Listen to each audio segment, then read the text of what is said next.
Assalamualaikum warahmatullahi wabarakatuh. Alhamdulillahi wahdah. Wa nusalli wa nusallim ala man la nabiyya ba'dah. Subhanaka la ilma lana illa ma 'allamtana innaka antal alimul hakim. La haula wa la quwwata illa billahil aliyyil azim. Rabbi yassir wa la tu'assir, Rabbi tammim bi khair, amma ba'd. Hadratul mukarramin ahbabana fillah, al-mukarramun wa muhtaramun, hadirin hadirat, muslimin muslimat rahimakumullah. Alhamdulillah, syukur kepada Allah Subhanahu wa taala atas segala nikmat karunia, taufik, hidayah, inayah yang diberikan kepada kita, yang dengan segala apapun pemberian daripada Allah sehingga membuat kita Allah takdirkan pada pagi hari ini berkumpul dalam satu majelis, dalam satu perkumpulan yang mudah-mudahan dirahmati oleh Allah Subhanahu wa taala. Dan juga bersyukur kepada Allah Subhanahu wa taala karena baru saja ada satu waktu yang Allah Subhanahu wa taala khususkan kepada manusia, yang Nabi Shallallahu alaihi wasallam sampaikan kalau meminta pada waktu tersebut daripada urusan dunia ataupun daripada urusan akhirat, niscaya Allah taala akan memberikannya. Nah, sebagaimana dalam hadis Nabi Shallallahu alaihi wasallam katakan, inna fil laili lasa'ah, sesungguhnya daripada malam hari ini ada satu waktu, daripada satu malam itu ada satu waktu, la yuwafiquha 'abdun muslimun yas'alullaha khairan min amri dunya wal akhirah illa a'tahu iyyah. Dan tidaklah seorang hamba yang muslim kalau ia meminta kebaikan daripada dunia ataupun kebaikan akhirat bertepatan dengan waktu tersebut, illa a'tahu iyyahu, melainkan Allah Subhanahu wa taala pasti akan memberikannya. Permintaannya apapun, mau urusan dunia, urusan akhirat, kalau bertepatan dengan waktu itu, maka Allah Subhanahu wa taala akan memberikannya. Innallaha la yukhliful mi'ad. Allah kalau seandainya sudah janji gak pernah ingkar. Mananya kalau bertepatan betul-betul dengan waktu tersebut, maka Allah Subhanahu wa taala akan memberikannya. Nah, wa dzalika kulla lailatin. Kapan itu waktunya? Ada satu waktu, waktunya kapan ini? Itu berlaku setiap malam, setiap harinya. Ada satu waktu. Nah, maka daripada itu banyak sebagian daripada ulama yang memang memilih tidak tidur malam harinya. Tidak memilih, mereka tidak tidur malam harinya. Karena apa? Demi mendapati waktu tersebut. Kalau menghidupkan malam seluruhnya, insya Allah akan mendapatkan bertepatan dengan waktu yang diijabah oleh Allah Subhanahu wa taala. Nah, maka ulama katakan jam'ul khair kulli fil lail. Ini terkumpul semua kebaikan itu kapan? Di malam hari memang. Nah, maka malam hari ini adalah waktu yang istimewa. Banyak daripada ulama yang memilih tidak tidur di malam harinya. Demi apa? Demi mendapatkan waktu tersebut untuk asyik berdua-duaan dengan Allah Subhanahu wa taala. Bahkan dalam riwayat dikatakan, ada dikisahkan Sayyidina Al-Imam Mansur ibnul Mu'tamir rahimahullah ta'ala. Nah, qala rajulun li ummih, ada seorang laki-laki bertanya kepada ibunya, ma fa'ala Mansur, apa yang dikerjakan sama Mansur tuh? Nah, faqalat inna Mansur rahimahullah ta'ala sama falam yuftir illa inda rabbih azza wa jal. Mansur itu, Al-Imam Mansur bin Mu'tamir, kata ibunya, dia ini senang berpuasa pagi harinya, walam yuftir, dan dia tidak berbuka illa inda rabbih azza wajal. Maknanya apa? Meninggal dalam keadaan berpuasa, senang berpuasa, maka Allah takdirkan, Allah berikan keistimewaan bagi beliau meninggal dalam keadaan berpuasa. Al-Imam Mansur Ibnul Mu'tamir. Nah, wa qad kanat ibnatu jarihi tarahu daiman al-qiyami bil-laili ala sathi darihi. Nah, kemudian Al-Imam Mansur Ibnul Mu'tamir ini punya tetangga. Tetangganya punya anak perempuan. Nah, anak perempuan, anak tetangganya yang perempuan ini setiap malam itu pasti selalu melihat Al-Imam Mansur Ibnul Mu'tamir ini berdiri qiyamul lail, di mana di sutuh, atap rumah sutuh. Nah, sutuh itu atap rumah yang bukan genteng biasanya ya, bisa dipakai buat sholat, bisa dipakai untuk melakukan kegiatan. Nah, itu sutuh. Nah, kemudian fakana tazunnu annahu umudan lituli qiyamihi. Nah, kemudian si anak perempuan daripada tetangganya ini ketika setiap malamnya melihat Al-Imam Mansur Ibnul Mu'tamir, dia sampai menyangka bahwa di atas sutu itu ada tiang. Ada tiang. Dia sangka sebelumnya, dia sebelumnya nggak menyangka bahwasannya itu Mansur Ibnul Mu'tamir. Nah, dia menyangkanya apa? Dia menyangka di atas sutuhnya itu, di atas atap rumahnya beliau itu ada tiang. Nah, kenapa? Karena litu li qiyamihi, lamanya beliau berdiri dalam qiyamul lail. Nah, falamma mata faqadathu. Kemudian ketika Imam Mansur Ibnul Mu'tamir ini meninggal, maka si anak tetangganya ini kehilangan tiang tersebut, nggak ada. Akhirnya dia nanya, faqalat li ahli. Anak perempuan daripada tetangganya ini nanya sama keluarganya Al-Imam Mansur Ibnul Mu'tamir. Kemudian dia bertanya, ma sana'a dzalikal umud alladzi kana fawqa sabhikum. Kalian kemanakan tuh tiang yang ada di atas sutuh kalian? Kalian kemana kan itu tiang yang ada di atap rumah kalian tuh, kemana tiangnya? Kok dulu ada sekarang nggak ada lagi? Dulu saya ini melihat selalu ada tiang di atasnya, tapi sekarang udah nggak ada lagi tiangnya. Kemana itu tiangnya? Nah, kemudian faqalu laha, dikatakan kemana tiangnya itu? Maka keluarganya katakan sudah kembali kepada Allah. Sudah kembali kepada Allah. Nah, maka kemudian si anak perempuannya ini nanya, kaifah, bagaimana? Kok bisa ini tiang kembali kepada Allah? Yang namanya tiang ini paling rusak, hancur, roboh. Nah, ini nyambung. Tapi kok bagaimana ini tiang kok kembali kepada Allah, ini maksudnya bagaimana? Nah, qalu, mereka mengatakan keluarganya, lam yakun fi sadhina umudun wa inna ma dzalika mansurun kana yaqumu tulal lail. Dikatakan kepada keluarganya, mengatakan yang kamu lihat itu bukan tiang. Demi Allah itu bukan tiang, tapi yang kamu lihat itu siapa? Mansur Ibnul Mu'tamir. Nah, karena pada saat itu ya malam hari, gelap pada saat itu, ketika melihat ke atap mungkin seperti tiang orang berdiri. Nah, keluarga katakan itu bukan tiang, tapi itu adalah Mansur Ibnul Mu'tamir ketika ia melakukan qiyamul lail. Saking lamanya dia berdiri, ini sampai dianggap sebagai tiang. Nah, Imam Mansur Ibnul Mu'tamir. Waqad kana al-Imam Ahmad bin Hanbal rahimahullah ta'ala daiman yadhkuru dzalik wa yabki hatta tabattalla lihyatahu.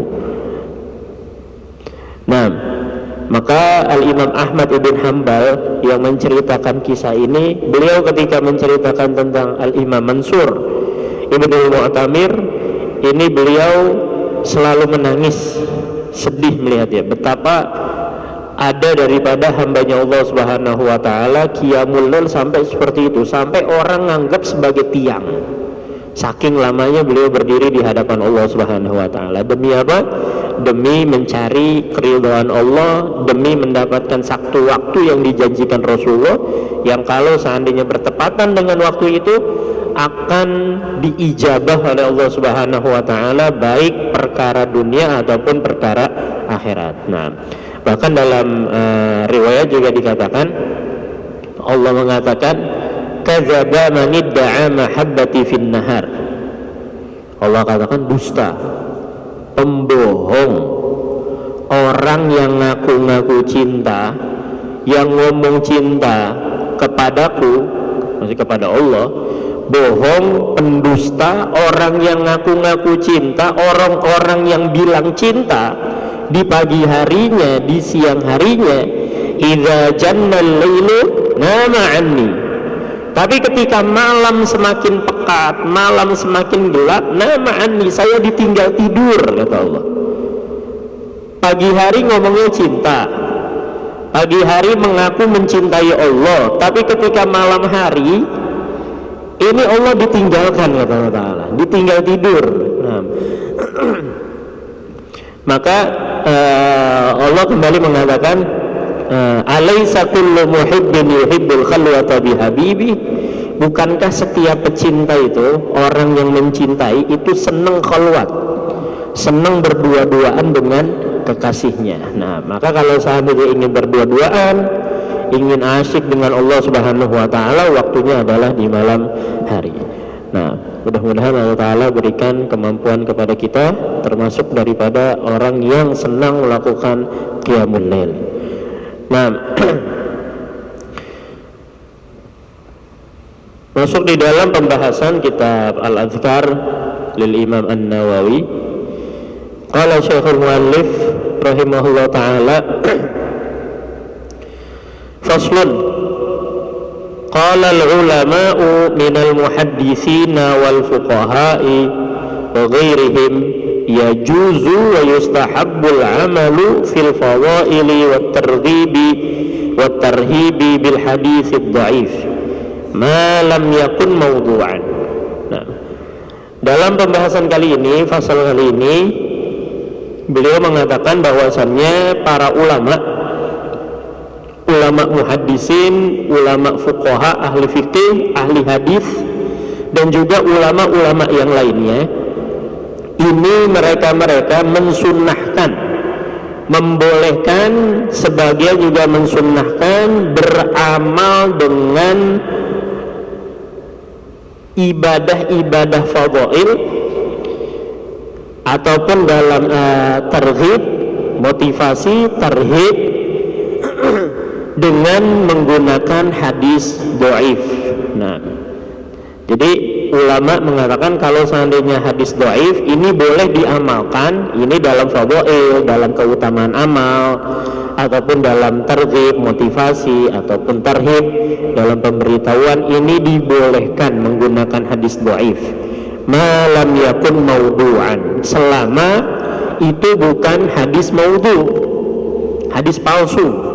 Kalau hanya masih dalam kategori dhaif, ini boleh diamalkan, tapi bukan hukum hakam, bukan dalam permasalahan hukum hakam. Ini yang dibolehkan adalah kalau untuk keutamaan amal ataupun targhib ataupun dalam tarhib. Tapi malam yakun maudu'an, selama itu bukan hadis maudhu. Nah, kalau maudhu palsu berarti hadisnya. Nah, kalau hadis palsu, nah ini nggak boleh. Bahkan Nabi SAW ancam, man kadzdzaba alayya muta'ammidan falyatabawwa maq'adahu minan nar. Barang siapa yang berdusta atas namaku, padahal itu Nabi SAW tidak menyampaikannya, tapi orang menyampaikan itu, mengatakan itu berasal daripada Rasulullah. Nah, maka siap-siap nanti Allah akan siapkan tempat untuk dirinya di nerakanya Allah Subhanahu wa ta'ala. Padahal Nabi nggak pernah mengucapkan, nggak pernah menyampaikan, tapi dia katakan itu adalah daripada Nabi, hadis maudhu. Nah, ini hati-hati. Kalau hadis maudhu, ini nggak boleh diamalkan. Nah, maka kadang makanya di sini Imam Nawawi ingatkan, kadang ada sebagian orang ini yang anti sama hadis dhaif. Ini kalau seandainya ada hadis dhaif langsung nggak diamalkan. Ketika melihat hadis dhaif, oh ini hadisnya dhaif nih, udah nggak diamalkan sama sekali. Saya ini hanya menerima yang sahih-sahih saja. Saya ini hanya menerima yang hasan saja. Minimal hasan, kalau dhaif saya nggak terima. Ini enggak. Tapi hadis dhaif ini tetap diamalkan. Bahkan ada ulama nih yang pernah dalam riwayat dia ini anti sama hadis dhaif. Ini pokoknya kalau hadis dhaif langsung nggak diamalkan. Maka malam harinya dimimpikan oleh Rasulullah SAW. Nah, kemudian Nabi katakan, kenapa engkau tidak menerima ucapanku? Kenapa engkau tidak menerima ucapanku? Ulama ini katakan, ya Rasulullah, ini dhaif hadisnya. Nah, kemudian Nabi katakan, bukankah kalaupun itu dhaif itu juga bersumber daripada aku? Nah, makanya dhaif ini kadang sebabnya ini apa? Nah, maka untuk mengetahui dhaif ini, maka kita perlu mengetahui juga apa sifat qabul daripada hadis. Kapan hadis itu dikatakan sahih, kapan hadis dikatakan hasan, kapan hadis dikatakan dhaif. Nah, sebab seperti ini, kita udah nggak berjumpa dengan Nabi. Ini jarak kita sama Rasulullah udah jauh. Nah, maka yang membuktikan keakuratan bahwasannya suatu hadis itu bersumber daripada Rasulullah itu adalah dengan melihat sanad kualitas daripada hadisnya.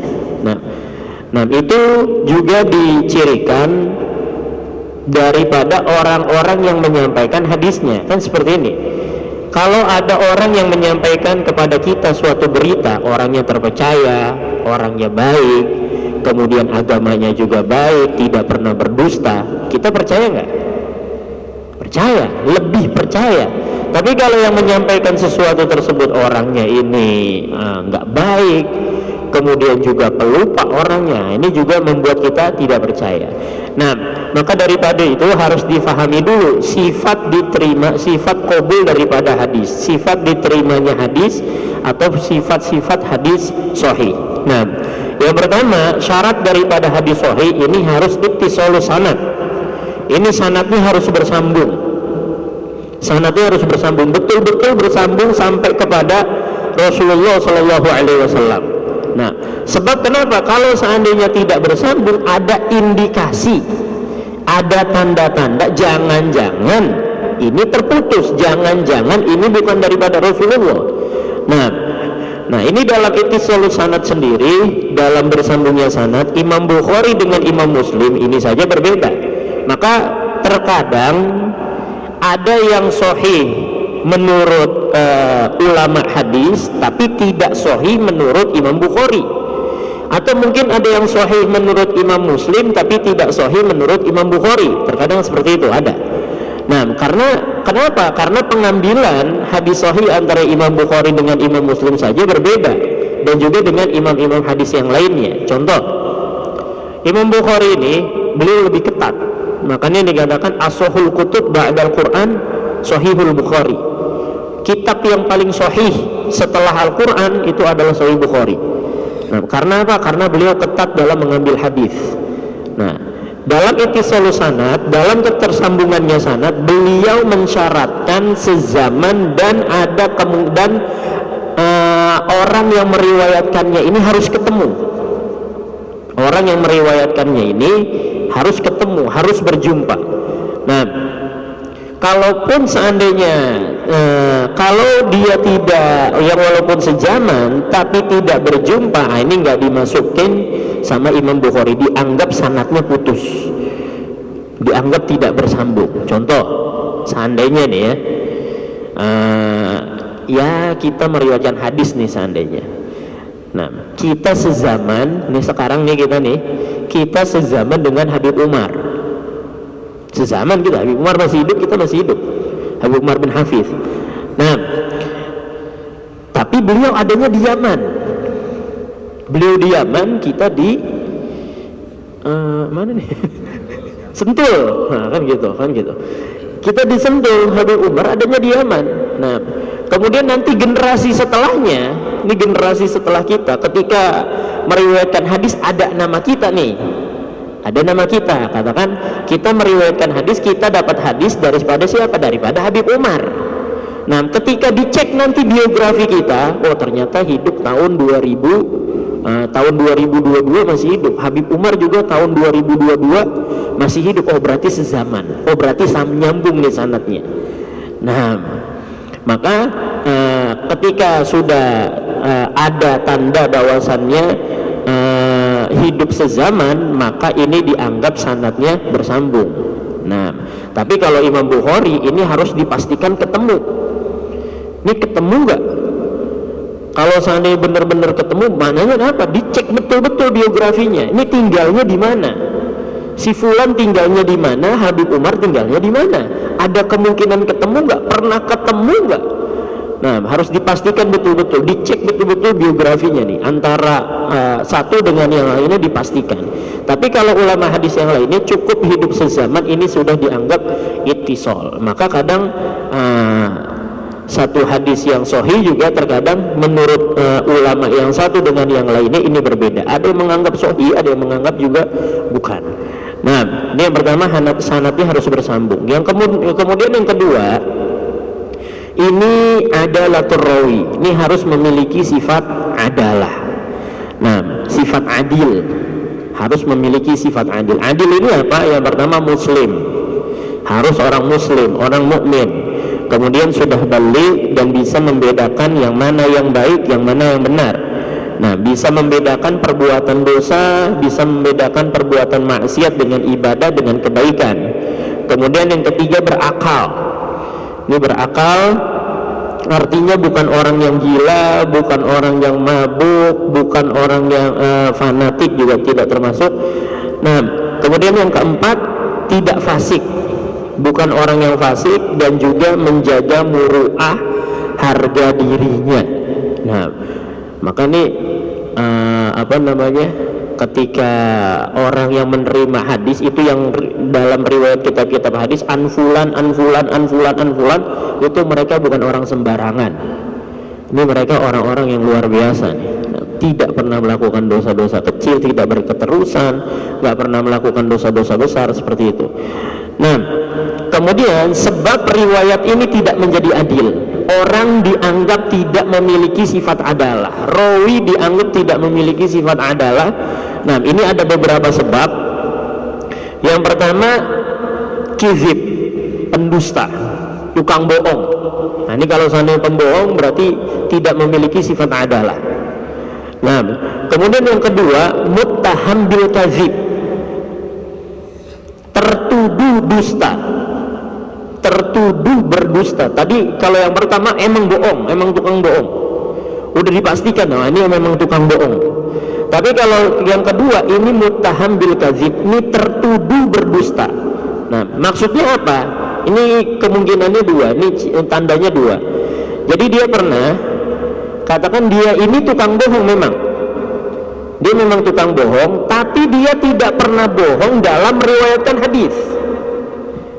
Kalau selain daripada meriwayatkan hadis, dia bohong memang, tapi ke dalam meriwayatkan hadis dia tidak pernah bohong. Maka dia ini dikatakan muttaham bil kadzib. Kenapa? Karena ada kemungkinan dia juga mendustai hadis, berbohong dalam hadis.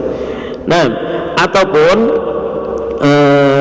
dia meriwayatkan hadis ini yang bertentangan dengan hadis yang sahih, dengan hadis yang lebih kuat. Nah, ini juga muttaham bil kadzib. Nah, kemudian fasik, ini juga menghilangkan sifat adalah, melakukan perkara-perkara bid'ah. Kemudian juga al-jahalah, bodoh ataupun tidak paham tentang ilmu hadis. Nah, jadi yang pertama sanadnya harus bersambung, yang kedua ini memiliki sifat adalah, yang ketiga dokter rawi, ini rawinya hafalannya harus kuat. Rawi ini hafalannya harus kuat. Nah, maka dalam dobitnya seorang rawi ini ada dobit fil kitabah, ada dobit fil hifzi. Ada orang yang kuat hafalannya tapi dengan catatan yang ia tulis. Ada yang kuat hafalannya memang dihafal. Nah, jadi ukurannya gimana? Dia memang tidak hafal secara hafalan. Terkadang ada dia hafal tapi hafalnya secara tulisan. Seandainya orang mau tanya riwayat siapapun, coba saya tanya riwayatnya Imam Malik bin Anas yang hadisnya seperti ini. Nah, maka langsung tuh dia paham, oh iya, ada di halaman sekian dalam buku saya, dalam catatan saya. Nah, itu dobit tapi fil kitabah, bukan dia hafal, dia memang nggak hafal. Tapi secara tulisan, oh dia hafal betul. Mau hadis yang mana dia tahu, ada di buku dia hafalannya. Nah, itu yang pertama. Ada juga dobit dalam fil hifzi, memang secara ingatan. Nah, ini luar biasa. Nah, ini dobit daripada rawi. Jadi sanadnya tersambung, memiliki sifat adalah ataupun thiqah. Kemudian yang ketiga dobit. Kemudian yang keempat, tidak ada syadz. Ini hadisnya tidak bertentangan dengan hadis yang lebih sahih. Kemudian juga tidak ada ilat, tidak ada cacat dalam hadis, tidak ada cacat dalam hadis. Nah, seandainya mengatakan bahwasannya hadis itu muttasil, bersambung, ternyata hadisnya terputus. Nah ini hadis sahih. Nah, hadis dhaif ini terkadang muncul ini karena mungkin daripada kurangnya hafalannya rawi, atau mungkin dulunya ketika masih muda ini rawinya hafalannya bagus, berarti sanadnya sudah bersambung, dipastikan dan sanadnya bersambung. Kemudian memiliki sifat adalah siqoh, jujur, luar biasa, ahli ibadah. Nah, kemudian tidak ada syadz dalam riwayatnya, tidak ada cacat dalam hadisnya. Hanya masalahnya satu. Apa masalahnya? Hafalannya kurang. Atau mungkin dulu ketika masih muda ini hafalannya kuat, tapi ketika dekat-dekat tua sering lupa. Nah, hadis yang sebelumnya sahih ini bisa berubah menjadi dhaif. Nah, maka jadi maksudnya seperti ini. Ketika ada rawi dalam suatu hadis, kemudian ulama katakan dhaif, itu tetap mereka ini orang luar biasa. Ini beda sama kita. Kalau seandainya nama kita masuk dalam senarai itu, dalam mata rantai sanad, rusak hadisnya. Ini kalau kita masuk dalamnya nih, ada kita sifat adalah nih, siqoh, jarang nggak pernah mengerjakan dosa besar, jarang melakukan dosa-dosa kecil. Yakin bisa seperti itu, kan seperti itu. Nah, hafalannya juga kuat. Nah, ini sekarang kita ngafal aja bagaimana nih? Hafalan kita seperti apa nih? Ini sekarang hafal, besok belum tentu. Nah, ini beda sama ulama-ulama terdahulu. Ulama-ulama terdahulu kadang kalau ngafal itu sampai kalau mau ngafal itu ditutup nih. Ini mau ngafal halaman yang kanan, ini halaman yang kiri ditutup, jangan sampai kebaca. Kenapa? Karena kalau seandainya kebuka, ini lagi baca yang ini, tiba-tiba pindah ke sini, itu bahasa kampungnya semraut, hafalannya langsung semraut. Yang ini langsung masuk soalnya. Nah, sekali baca langsung masuk. Nah, ini kalau yang sebelah sininya kebaca, ini juga langsung masuk, juga jadi bertentangan nantinya. Nah, seperti itu kuatnya hafalan mereka. Nah, jadi maksudnya ini yang walaupun ini mereka dikatakan hadisnya ini dhaif, tapi tetap mereka ini ulama-ulama yang luar biasa. Nah, jadi terkadang hadis dhaifnya seperti itu sebabnya. Nah, jadi hadis dhaif ini boleh dilakukan, boleh diamalkan selama dalam hal-hal fadhail ataupun targhib, motivasi, ataupun tarhib, peringatan. Malam yakun maudhu'an, selama hadisnya itu bukan maudhu'. Kalau dhaif masih nggak apa-apa, tapi kalau udah maudhu', ini nggak boleh. Kalau hadisnya maudhu', ini nggak boleh. Contoh, katakan barang siapa man akala badhinjan, barang siapa yang makan terong, ada tuh. ngarang-ngarang begitu tuh. Barang siapa yang makan terong nanti dapat apa kelebihannya, barang siapa yang makan ayam nanti mendapatkan apa gitu. Nah, ini yang meriwayatkannya apa ya, berarti tukang sayur kan gitu. Dia tukang sayur nih. Kenapa dia mengatakan seperti itu? Biar terongnya laku kan gitu, biar ayamnya laku. Dengan apa? Dengan mengatasnamakan Rasulullah. Ini haram, tidak boleh, diancam sama Rasulullah, nanti ditempatkan di dalam neraka. Nah, ini hadis maudhu. Kalau seandainya maudhu, ini memang nggak boleh sama sekali. Nah, pernah kejadian ini Imam Ahmad bin Hambal sama Imam Yahya bin Ma'in. Imam Ahmad bin Hambal sama Imam Yahya bin Ma'in ini dua-duanya ahli hadis. Nah, di Masjid Rusofah. Kemudian ketika beliau berada di dalam masjid, ini diri satu orang nih, si apa namanya, Qosun. Ini Qosun ini tukang kisah. Ini tukang kisah, tukang menyampaikan hadis tapi sering bohong. Nah, nih datang berdiri nih, beliau lagi di masjid, kemudian diri satu orang. Kemudian qala, nih orang ngomong nih, si orang ini, si Qos ini ngomong, haddatsana Ahmad bin Hanbal wa Yahya ibnu Ma'in. Telah berkata kepada saya Ahmad bin Hanbal dan juga Yahya bin Ma'in. Qala, keduanya ini mengatakan, haddatsana Abdur Razzaq. Telah berkata Al-Imam Abdur Razzaq an Ma'mar an Qatadah an Anasin, daripada Sayyidina Anas berkata qala Rasulullah sallallahu alaihi wasallam, dia katakan seperti itu.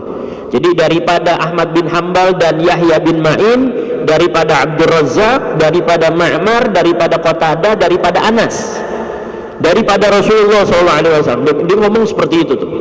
Nah, dia katakan, man qala la ilaha illallah khalaqallahu ta'ala min kulli kalimatin minha tayran min qaruhu min zahab wa rishuhu min marjan. Dikatakan barang siapa yang mengatakan, mengucapkan la ilaha illallah, maka Allah akan menciptakan daripada kalimat tersebut burung. Cerita begitu. Daripada kalimat la ilaha illallah tadi, Allah akan menciptakan satu burung yang paruhnya itu daripada emas, sayapnya daripada marjan, batu marjan. Kemudian dijelaskan panjang tuh. Nah, wa akhadha fi qassihi nahwan min 20 waraqah. Ini sampai dia meriwayatkan hadis tuh, itu sampai 20 lembar. Seperti itu disampaikan tuh. Tapi dia atas namanya mengatasnamakan siapa? Ahmad bin Hanbal sama Yahya bin Ma'in. Dua, padahal orangnya ada di situ. Nah, faja'ala Ahmad bin Hanbal yanzuru ila Yahya wa Yahya yanzuru ila Ahmad.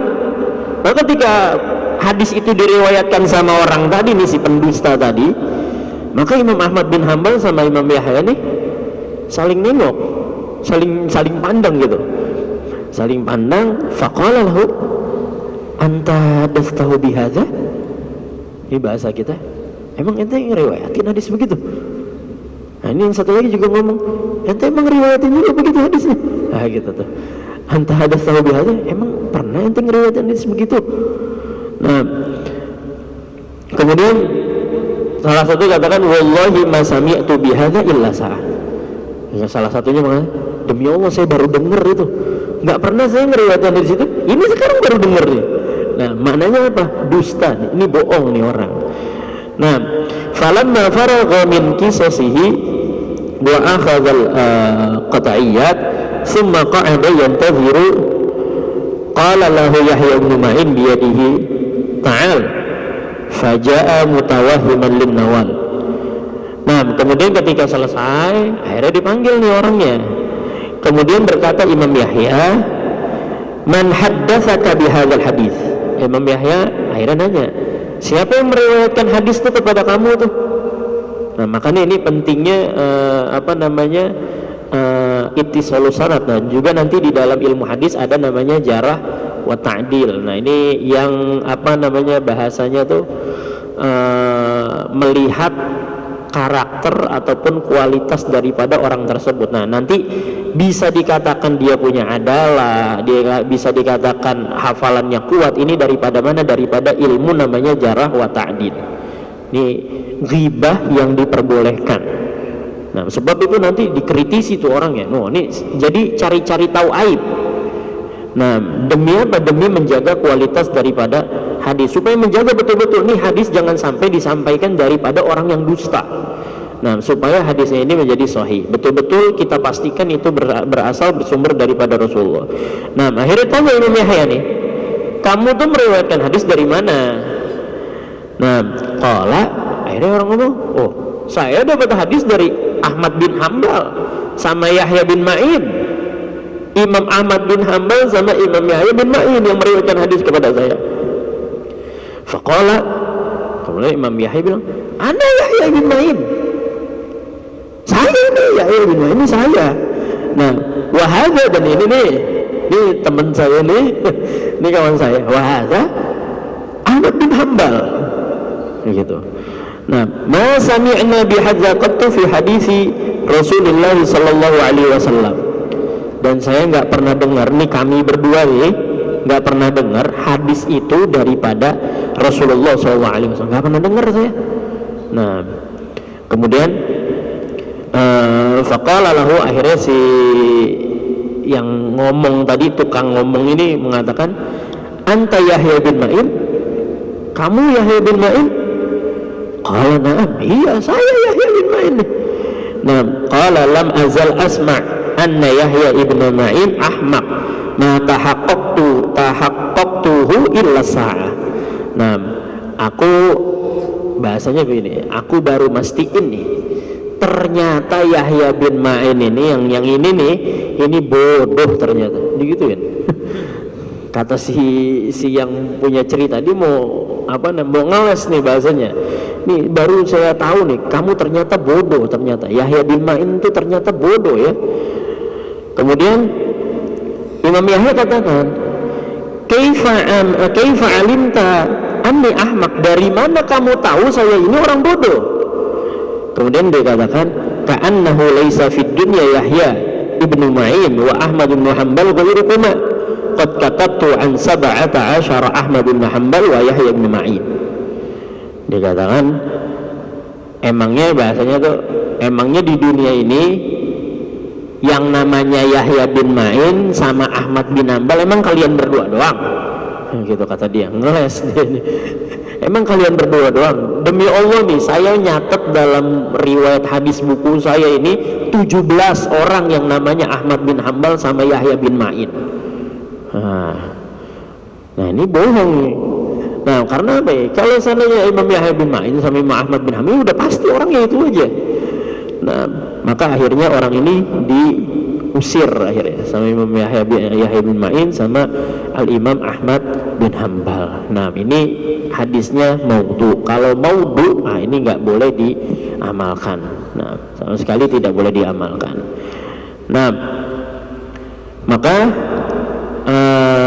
kalau dalam hal-hal yang sifatnya fadhail ataupun sifatnya ini targhib, motivasi ataupun peringatan dalam kebaikan, nah ini nggak apa-apa, dibolehkan. Wa ammal ahkam kal halal wal haram wal bai' wan nikah wat talaq wa ghairi dzalik fala ya'malu fiha illa bil hadis sahih. Tapi kalau amalannya ini berkaitan dengan halal haram, hukum hakam, maka ini tidak diperbolehkan. Tentang jual beli, pernikahan, talak ataupun yang selain daripada itu, maka ini tidak boleh beramal illa bil hadis sahih. Tidak boleh beramal kecuali dengan hadis yang sahih. Hadisnya harus sahih, nggak boleh hadis yang dhaif. Nah, hadisnya sahih ataupun awil hasan ataupun minimal hasan, illa ayyakuna fi ihtiyatin fi syai'in min zalik, kecuali ini untuk hal-hal ihtiyat, kehati-hatian dalam sesuatu, kehati-hatian dalam sesuatu, peringatan seandainya ada daripada hadis dhaif, ini yang bentuknya peringatan, mengingatkan. Nah, yang bentuknya ini peringatan, mengingatkan kepada sesuatu, nah ini boleh diamalkan yang walaupun dengan hadis dhaif. Nah, kama idza warada hadisun dhaif bi karahati ba'dil buyu' awil ankiyah. Seandainya juga ada riwayat hadis dhaif ini yang melarang sesuatu daripada pernikahan ataupun daripada jual beli. Nah, fa innal mustahab ayyatanazzaha anhu walakin la yazib. Nah, sunnahnya ini ya memang dijauhkan. Kalau dalam hukum halal haram, ini dalam hukum hakam, ini hadis-hadis dhaif ini dijauhkan. Akan tetapi itu juga tidak wajib dalam hal ihtiyat tadi. Wa inna ma dzakartu hadzal fasla li annahu yaji'u fi hadzal kitab ahadits an-nassu ala sihhatiha wa au hasaniha au dha'fiha. Nah, aku jelaskan fasal ini karena nanti dalam kitab Al-Adhkar ini ada beberapa hadis-hadis ya yang kadang hadisnya sahih, kadang hadisnya hasan, kadang hadisnya dhaif. Nah, au askatu anha, atau memang aku nggak jelaskan hadisnya dalam kitab ini, dalam kitab Al-Adhkar ini ada yang aku jelaskan, oh ini hadisnya sahih, yang ini hasan nanti hadisnya, yang ini hadisnya dhaif. Ada juga hadis yang memang beliau diam, beliau nggak menetapkan apakah hadisnya ini sahih, hasan ataupun dhaif. Nah, li zuhuli an dzalika aw ghairi, karena memang ini tawadunya beliau ya, karena beliau ini tidak bisa memastikan hadis tersebut kualitasnya ini seperti apa. Nah, fa'aradtu an tataqarrara hadhihi al-qa'idah inda matali hadzal kitab, dan aku menginginkan kaidah ini ketika nanti maksudnya beliau berpendapat seperti ini nantinya kalau seandainya ada yang takut khawatir ada yang mengkritisi daripada kitab ini. Beliau sudah sampaikan maksudnya di awal bahwasannya hadis dhaif itu boleh diamalkan, dan beliau di dalam kitab ini ada yang dimasukkan hadis sahih, hadis hasan, hadis dhaif. Ada yang beliau juga ini diam, tidak bisa memastikan hadisnya hasan, sahih ataupun dhaif. Nah, jadi beliau di sini kembali poinnya mengingatkan bahwasannya beramal dengan hadis dhaif ini diperbolehkan. Nah, contohnya tadi sebabnya untuk amal, untuk targhib, untuk tarhib. Kemudian juga diantaranya dibolehkan menggunakan hadis dhaif asalkan dhaifnya ini nggak dhaif banget, dhaifnya, atau tidak menyelisihi riwayat yang sahih. Nah, ini boleh diamalkan. Tapi kalau menyelisihi riwayat yang sahih, nah maka ini tidak diperbolehkan. Contohnya, katakan dalam hadis, seandainya hadis Nabi SAW makan dengan tangan kanan. Nah, kemudian ada riwayat, seandainya ada riwayat yang mengatakan Nabi SAW ini makan dengan tangan kiri. Ada riwayat hadis Nabi makan dengan tangan kiri. Nah, ini menyelisihi riwayat yang sahih. Ini semua banyak riwayat mengatakan, apalagi kalau jumlahnya mutawatir, ini banyak yang meriwayatkan hadis tersebut. Nabi SAW makan dengan tangan kanan. Nah, ini cuman hanya satu hadis ini saja yang mengatakan Nabi makan dengan tangan kiri. Nah, ini menyelisihi yang sahih, berarti jadi dhaif dia nih hadisnya. Nah, tapi karena ini dhaifnya menyelisih yang sahih, maka ini tidak bisa diamalkan. Nah, kemudian juga tidak hadis yang dhaif ini punya sandaran daripada hadis yang sahih. Nah, hadisnya memang dhaif, tapi ada riwayat yang sama daripada hadis tersebut yang riwayatnya ini sahih. Jadi hadisnya dhaif, tapi ada sandaran hadis yang sahih juga meriwayatkan hal yang seperti itu. Seandainya Nabi SAW makan dengan tangan kanan, seandainya riwayatnya dhaif, kemudian ada riwayat yang lainnya mengatakan Nabi SAW ketika dalam posisi beliau ini sedang makan, beliau makan dengan tangan kanan, seandainya riwayatnya sahih. Nah, ini ada landasan, ada dasar dalam pengambilan hadis dhaifnya. Nah, itu beberapa diantara daripada kebolehan menggunakan hadis dhaif. Nah, walhasil, jadi kadang hadis dhaif ini sebabnya bukan karena orangnya ini pendusta, terkadang mungkin karena ya hafalannya kurang, tapi tetap nih orang luar biasa, nggak pernah melakukan dosa besar, punya sifat adalah, punya sifat siqah. Nah, ini maksudnya jangan anti sama hadis dhaif. Nah, tapi kembali lagi dengan syarat-syaratnya, hanya untuk dalam fadhail, targhib dan juga tarhib. Nah, tapi kalau untuk halal haram, hukum hakam, nah ini hadis dhaif tidak diperbolehkan. Nah, hadza wallahu alam. Ada pertanyaan? Nah, contoh hadis dhaif itu yang salah satunya di apa seperti apa atau apa? Ini harus nyari dulu kitanya nih. Kita bukan ahli hadis nih. Allahumma shalli ala Muhammad. Apa contohnya? Nah, itu harus rujuk kitab-kitab hadis lah. Kalau seandainya yang dhaif. Tapi kalau tadi yang contohnya maudhu, nah tadi itu contohnya maudhu. Contoh maudhu tadi apa? Dikatakan barang siapa yang mengucapkan la ilaha illallah, kemudian Allah ciptakan burung daripada kalimat itu. Nah, ini pokoknya yang aneh-aneh biasanya. Nah, ini tanda-tanda hadis itu maudhu biasanya ya, tapi enggak mesti seperti itu. Biasanya tanda-tanda hadis itu maudhu ini amalannya biasa aja, tapi pahalanya luar biasa. Amalannya biasa tapi pahalanya luar biasa. Biasanya diantaranya begitu. Hadis-hadis maudhu tuh begitu biasanya. Contoh, katakan ada riwayat ini biasanya ketika Ramadan sholat taraweh, mungkin pernah apa namanya, pernah dapat nih, ada tuh biasanya di sebagian masjid itu sampai ditempel tuh di masjid tuh, taraweh hari pertama pahalanya begini, hari kedua pahalanya begini, hari begitu kan tuh, macam-macam tuh pahalanya. Ada yang mendapatkan pahala nggak tahu lah, lupa lah, banyak tuh, ada 30 sampai 30 kali kan tuh ada pahalanya, beda-beda tiap hari tuh. Kadang sebelum sholat tarawih dibaca dulu, oh ini pahala untuk tarawih hari ini begini, ini seperti haji berapa kali gitu, haji 70 kali.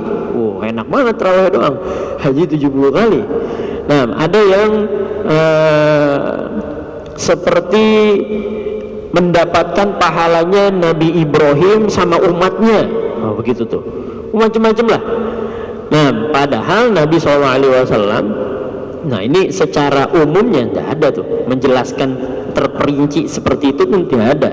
Bahkan Nabi SAW ini yang awal-awal beliau 3 hari keluar, justru setelah itu masuk ke rumah, nggak terawih lagi sama para sahabat, kan seperti itu. Nah, jadi indikasi tanda-tanda hadis dhaif seperti itu. Maudhu seperti itu. Nah, kalau dhaif ya ini harus merujuk kepada kitab-kitab hadis lah contohnya.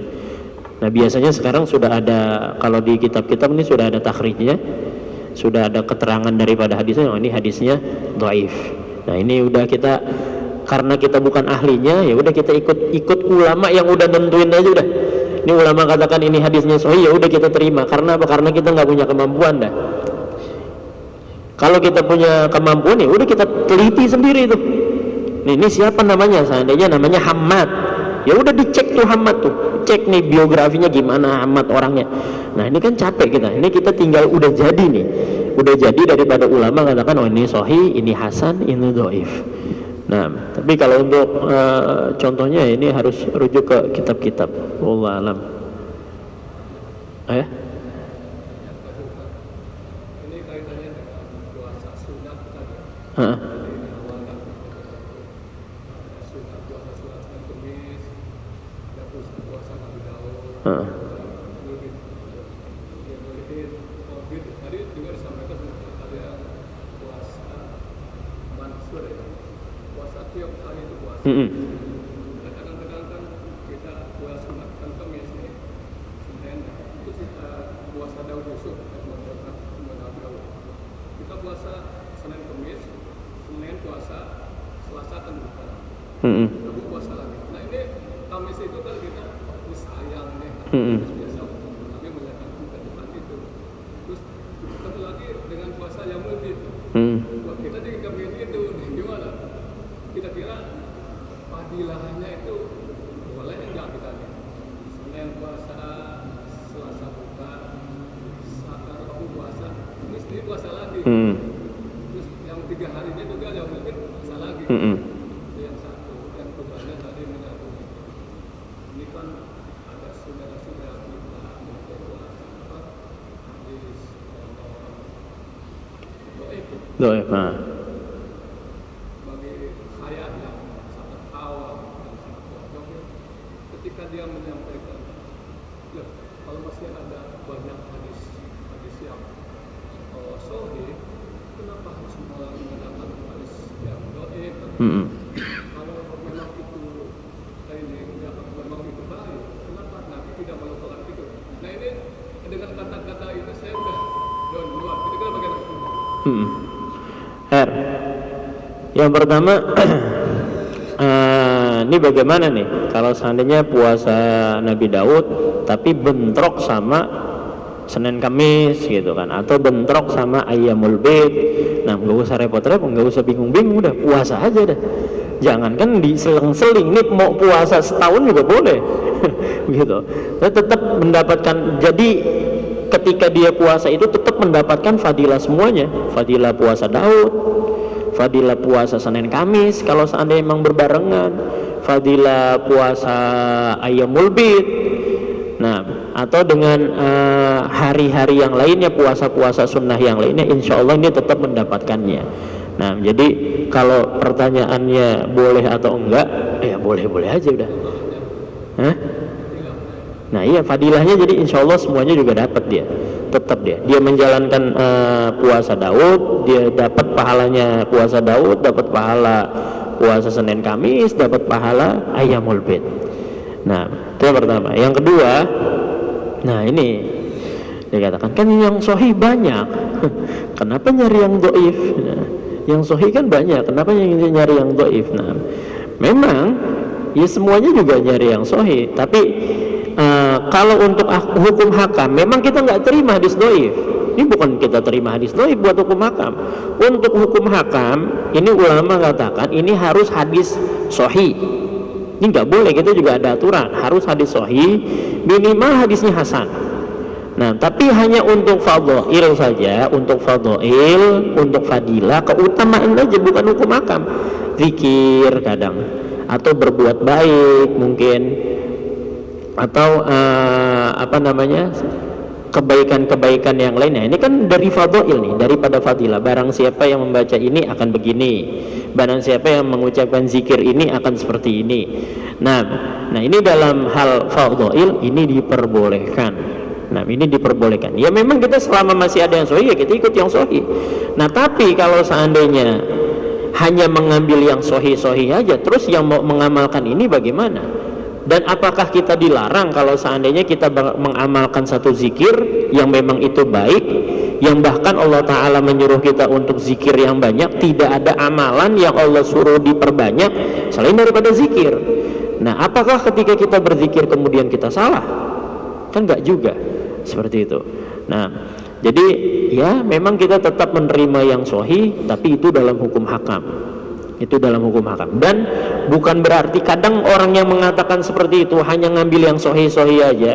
Nah ini dia daripada nama dari ulama-ulama yang doif aja nggak ada apa-apanya dibanding mereka. Ini kadang itulah memandang remeh, meremehkan hadis doif ini seakan-akan ngeremehin ulama-ulama yang ada di sana. Itu padahal nama-nama luar biasa itu di dalamnya.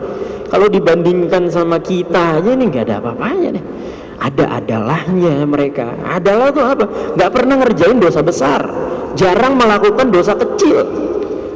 Lah yang ngomong begitu ini yang anti hadis doif, ada nggak sifat begitu? Kuat nggak dia hafalannya?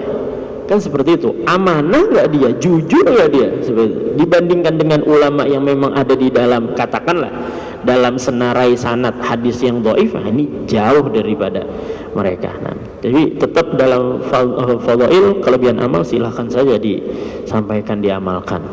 Nah, tapi tetap kalau memang ada yang sahih ya udah kita kerjakan yang sahih. Wallahu a'lam.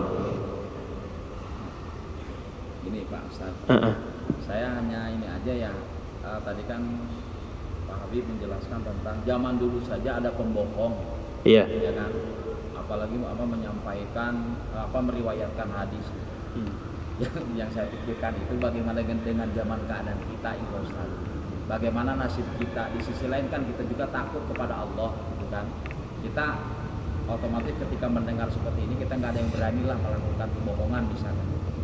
Nah, bagaimana dengan nasib kita manakala kita juga disesatkan oleh para pembohong gitu. Itu aja yang saya pikirkan kaitan dengan pembohong. Pada zaman dulu aja masih ada pembohong, apalagi sekarang gitu.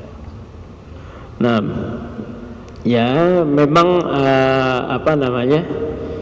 ketetapan daripada Allah itu ya seperti itu. Tidaklah datang suatu zaman melainkan zaman setelahnya ini lebih buruk daripada zaman sebelumnya. Memang seperti itu ketetapannya. Maka Nabi SAW sudah katakan, ingatkan, sayati ala zaman sanawatun khudda'at, akan datang nanti tahun-tahun yang panjang, itu di dalamnya penuh kedustaan. Yusaddaqu fiha al-kazibu wa yukazzabu fiha as-sadiqu. Ini yang benar didustakan, yang dusta dibenarkan. Nah, dan itu sanawat, itu tahun yang panjang, bukan sebentar saja. Nah, akan datang masa yang seperti itu, zaman yang seperti itu akan datang. Nah, maka sekarang bagaimana untuk kita nih, agar kita ini ya bukan termasuk daripada pembohong, kemudian juga tidak masuk dalam pengikut daripada orang-orang yang bohong. Nah, diantaranya bagaimana? Yang pertama, ya kita minta doa sama Allah, mohon Allah Ta'ala tetap berikan taufik hidayah buat kita. Nah, kemudian yang kedua, sering belajar ilmu kepada ulama-ulama yang memang betul. Ini ulama-ulama yang memang jujur, ulama-ulama yang memang membawa syariat Allah dengan baik. Ya kuncinya seperti itu aja. Nah, jadi kita harus, ya intinya ya tetaplah doa mohon hidayah daripada Allah, biar kita ini enggak termasuk daripada golongan orang-orang yang seperti itu. Nah, mudah-mudahan lah kita terhindar daripada orang-orang yang seperti itu. Hadza wallahu a'lam. Subhanallah bihamdi, subhanakallah bihamdika, asyhadu an la ilaha illa anta astaghfiruka wa atubu ilaik. Assalamualaikum warahmatullahi wabarakatuh.